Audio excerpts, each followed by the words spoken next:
सीधे राज्यसभा लिए चलते हैं, जहां ऑपरेशन सिंदूर पर जेपी नड्डा क्या कुछ कह रहे हैं, आपको सुनाते हैं। यह जरूर है कि सारी घटना में जो रोल हमारे जांबाज फौज ने किया, जो रोल हमारे पुलिस ने किया, जो रोल हमारी आर्मी ने किया, उसको देश नमन होकर के उनके प्रति आदर के साथ। लेकिन मैं इस हाउस के माध्यम से देश को यह बताना चाहता हूं कि पॉलिटिकल लीडरशिप बहुत महत्वपूर्ण होती है, क्योंकि फौज को आदेश पॉलिटिकल लीडरशिप देती है। और इसलिए there is a difference between a responsible government, a responsive government, a sensitive government, a proactive government, and a government which responds according to the need of the hour. और एक दूसरी government भी होती है, क्योंकि पॉलिटिकल लीडरशिप का सवाल होता है उपसभापति जी, जिसे हम इनएक्टिव गवर्नमेंट कहते हैं, ल्यूकवार्म एटीट्यूड वाले गवर्नमेंट कहते हैं, non reactive non responsive government कहते हैं।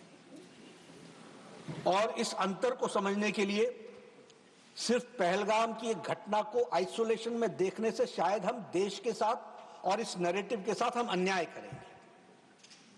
हमको इसको संपूर्णता में देखना पड़ेगा, और संपूर्णता में देखना पड़ेगा तो इसको दो फेजेस में देखना पड़ेगा। एक फेज है from 2004 to 2014, one type of set of leadership, और एक फेज है फ्रॉम 2014 to 2025। हमको इस दो फेजेस में इसको समझने की जरूरत है, क्योंकि आपने कहा था कि पहलगाम पर चर्चा हो, मैं इसकी डिटेल में आपके साथ चर्चा करना चाहता हूं। मैं बताना चाहता हूं कि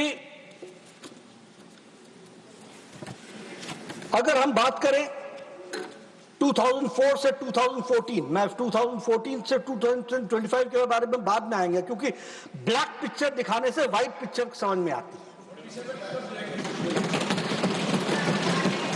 अमावस्या को दिखाने से ही पूर्णमासी का समझ में आता है।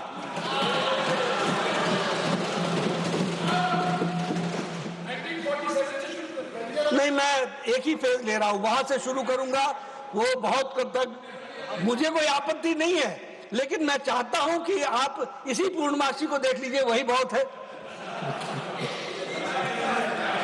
देखिए, श्रमजीवी एक्सप्रेस में जौनपुर में 2005 में हरकत उल जिहाद ने बम ब्लास्ट किया, 14 लोग मारे गए, 62 लोग हताहत हुए, कोई एक्शन नहीं लिया गया।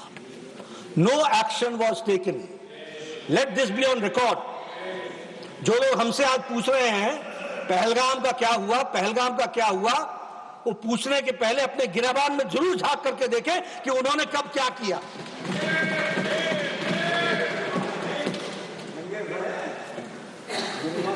इन्होंने क्या किया? इंडिया पाकिस्तान जॉइंट कमीशन बैठाया 1989 में, और met under the co-chairmanship of two foreign ministers in Islamabad on October 4, 2005, Shri Natwar Singh of India and Mahmood Kasuri from Pakistan, to establish technical level of working groups. Technical level of working groups. किस पर? Not on terrorism, on agriculture, on education, on information, on telecommunication, on environment and on tourism.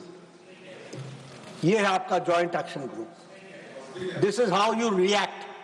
This is how you react to terrorism. ये है आपका reaction towards terrorism.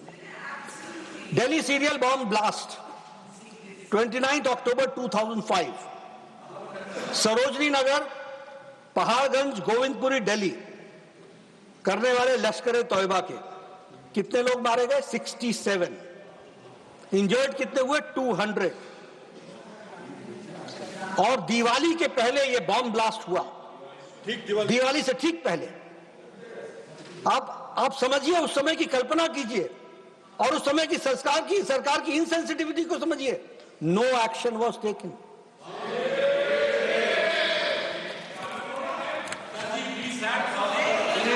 Please John Brittas.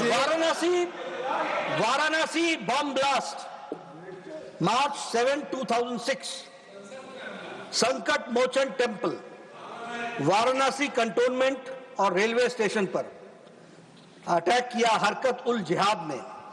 मरने वालों की संख्या 28, हताहत हुए 100।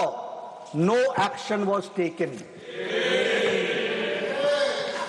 मुंबई ट्रेन बॉम्ब ब्लास्ट 11 जुलाई 2006, इंडियन मुजाहिदीन लश्कर तौयबा और उन्होंने इंडियन मुजाहिदीन ने लश्कर तौयबा के साथ सहयोग करके इसको अटैक को किया। How many killed? 209, 209 लोग और 700 लोग हताहत हुए। इसके बाद एक जॉइंट एंटी टेररिज्म मैकेनिज्म बनाया गया और इसमें बनाने में, जिसमें स्टेट पॉलिसी ऑफ टेररिज्म कैसे बनेगा इसको तय किया गया और ये मैकेनिज्म 2 महीने बाद इसकी मीटिंग हुई और 7 महीने बाद इसकी दूसरी मीटिंग हुई। No action was taken. और सबसे बड़ी बात कि हमले भी होते रहे और पाकिस्तान के साथ ट्रेड भी चलता रहा, टूरिज्म भी चलता रहा, टेलीकम्युनिकेशन भी चलता रहा, एग्रीकल्चर भी चलता रहा, बातचीत भी चलती रही। थार एक्सप्रेस में 18 फरवरी 2006 को वो शुरू हो गई।